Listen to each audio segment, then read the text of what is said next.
নমস্কার। বিশ্বকবি রবীন্দ্রনাথ ঠাকুরের বিরচিত কবিতা প্রশ্ন।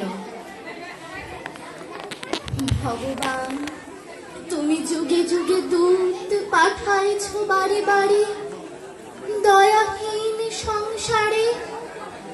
তারা বলে গেল ক্ষমা করো সবে, বলে গেল ভালোবাসো।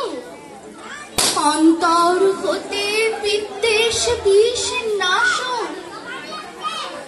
বরণীয় তারা, স্মরণীয় তারা, তবুও বাহিরে দ্বারে আজ তোর দিনে ফেরান তাদের ব্যর্থ নমস্কারে।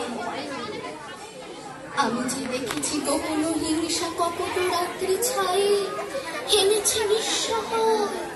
আমি যে দেখেছি প্রতিকারহীন শক্তির অপরাধে বিচারের বাণী নীরবে নিভৃতে কাঁদে।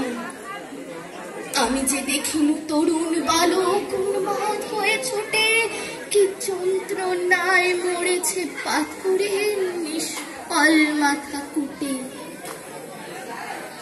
কণ্ঠ আমার রুদ্ধ আজিকে বাঁশি সঙ্গীত হারা।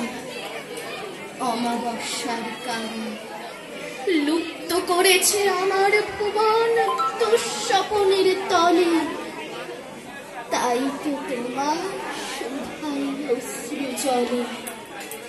যাহারা তোমার বিষাইছে বায়ু, নিভাইছে তব আলো, তুমি কি তাদের ক্ষমা করিয়াছ? তুমি কি বেসেছ ভালো? ধন্যবাদ।